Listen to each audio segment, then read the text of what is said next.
நமஸ்காரம். ஒரு கேள்வி வந்திருந்தது, பதில் கூறுகிறேன். கடவுள் இருக்கிறார், சரி.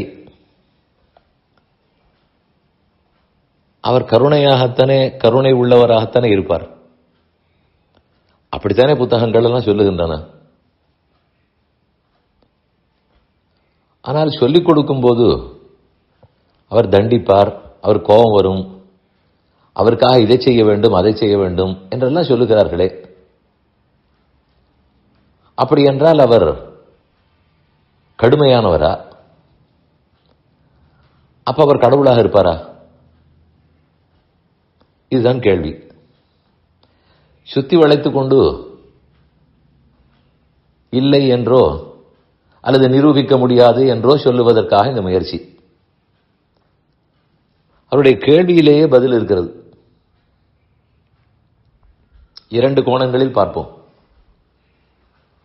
கண்டிப்பா கடவுள் கருணை மிக்கவரே, அவ்வளவு அன்பானவர். எல்லா நூல்களும் அப்படித்தான் சொல்லுகின்றன.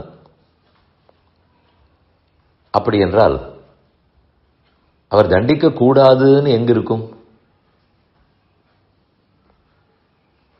அன்பு மிக்கவராக இருந்தால் தண்டனை கூடாது, இது எந்த சட்டத்தில் உள்ளது? மேலும் அப்படியே ஒரு சட்டம் இருந்தால் அது சரியா? நம் அப்பா இருக்கிறார், அன்பானவர். ஒரு நாட்டின் அரசர் இருக்கிறார், அன்பானவர். பிரதான மந்திரி, முக்கியமந்திரி அன்பானவர்கள். காவல்துறையினுடைய தலைமை அதிகாரி அன்பானவர். வாத்தியார், பள்ளிக்கூட வாத்தியார் அன்பானவர். அப்படி என்றால் இவர்கள் எல்லாருமே தண்டிக்க கூடாதா? இவர்கள் தண்டிக்காமல் இருந்தால்தான் குற்றமே.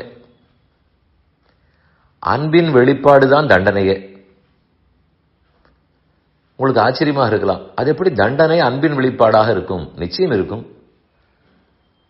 அன்பு இருந்தால் பேம்பர் பண்ண வேண்டும்ங்கிற அவசியம் இல்லை. அது பிள்ளை கெட்டு போகும்.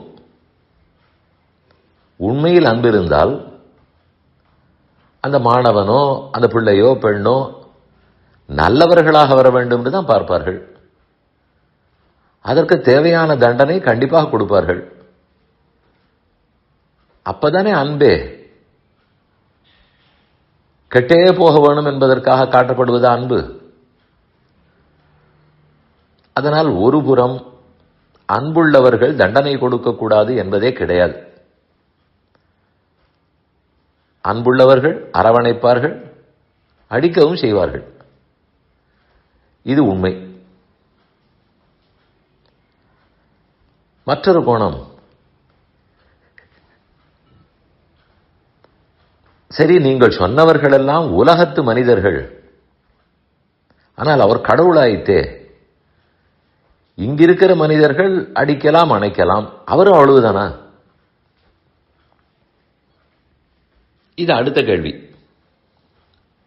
அதென்ன அவரும் அவ்வளவுதானா? இங்கிருக்கக்கூடியவர்கள் ஒருத்தனை 2 பேரை திருத்தலாம். திருந்தினால் திரும்பவர்கள் கெட்டும் போகலாம். எப்படி நடக்கலாம்? இந்த மாணவனோ மகானோ பிரஜையோ என்ன செய்கிறார்கள்னு உள்ளத்தில் புகுந்தெல்லாம் பார்க்க முடியாது. இந்த பிறவியில் மட்டும்தான் சொந்தம். கடவுள் விஷயத்தில் இது எல்லாமே மாறுபடும். உள்ளும் புறமும் தெரிந்து வைத்திருக்கிறார். எல்லா பிறவிகளிலும் சொந்தக்காரர், நிலையான சொந்தக்காரர். அதனால் இவர்களை விட கண்டிப்பா அவருக்கு அன்பு அதிகம். நீங்களே யோசித்து பாருங்கள். நம்முடைய வாழ்நாளில் எத்தனை நாட்கள் தண்டனை அனுபவித்திருப்போம்? நாம் தெரிந்து செய்த குற்றத்துக்கு கண்டிப்பா அனுபவிப்போம். அதற்கு கடவுளை கூப்பிடவே வேண்டாம், இந்த நாட்டு சட்டமே போரும். இல்லை இல்லை, பூஜை செய்யாவிட்டால் தண்டிப்பார், அவர் நாமங்களை சொல்லாவிட்டால் தண்டிப்பார், கோவிலுக்கு போகாவிட்டால் தண்டிப்பார். இப்படியெல்லாம் எங்கும் இல்லவும் இல்லை. ரிஷிகள் காலத்தில் எத்தனை கோயில்கள் இருந்தன? காட்டில் தான் வசித்தார்கள். அவர்கள் எல்லாம் தண்டனையா பெற்றார்கள். அதனால் நாம் ஏதேதோ தவறாக புரிந்து கொண்டு விட்டு கடவுளாக இருந்து கொண்டு தண்டிக்கலாமான்னு கேட்க வேண்டாம். ஏன் கூடாது? இல்ல சின்ன சின்ன விஷயத்துக்கெல்லாம் பண்ணலாமான்னால் அப்படி அவர் பண்ணுவதே இல்லையே.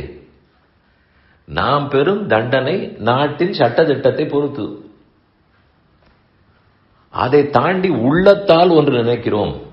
வாயால் பேசினால் சட்டமே பிடித்துக் கொள்ளும், கையால் அடித்தால் கண்டிப்பா சட்டம் பிடித்துக் கொள்ளும். ஒருத்தர் கெட்டு போக வேணும்னு நான் உள்ளத்தால் நினைத்தால் மட்டும்தான் சட்டத்துக்கு தெரியாது. அது கண்டிப்பா கடவுளுக்கு தெரியும். நான் உள்ளத்தால் நினைத்தது சரி, அவர் தண்டித்தது தப்பா? அப்படி இல்லையே. நான் நினைத்தது தப்பாக இருந்தால் தண்டனை கிடைக்கத்தான் கிடைக்கும். அப்பதான் திருத்த முடியும். நம் பெற்றோர்கள் எப்படியோ மிக உயர்ந்த பெற்றவர்கள் அவர்கள், அவ்வளவுதான். கடவுளும் ஒரு பெற்றவர் தான், கடவுளும் ஒரு அரசர் தான், கடவுளும் ஒரு காவலாளி தான், அவரும் ஒரு வாத்தியார் தான். என்ன, வாத்தியார் வாத்தியாராகத்தான் இருப்பார், காவலாளியாக இருக்க மாட்டார். காவலாளி காவலாளியாக இருப்பார், அரசனாக முடியாது. ஆனால் அவர் கடவுளோ எல்லாருமாகவே இருக்கிறார். இன்னும் கேட்டால் அப்ப எல்லாரும் கொடுக்கும் தண்டனையை அவர் ஒருத்தரே கொடுக்க வேண்டும். அப்படியே செய்கிறார். அதனால் இந்த விஷயத்தில் சற்று ஒழுங்காக புரிந்து கொண்டால் சந்தேகம் விலகும்.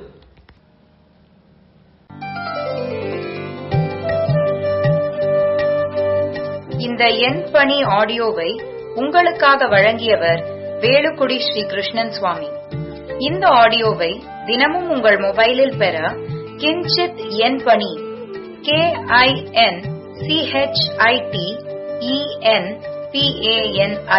என்ற ஆப்பை கூகுள் பிளே ஸ்டோரிலோ அல்லது ஆப்பிள் ஐ ஸ்டோரிலோ டவுன்லோட் செய்து கொள்ளவும். தினம்தோறும் இது போன்ற உபன்யாசங்களை கேட்டு மகிழவும்.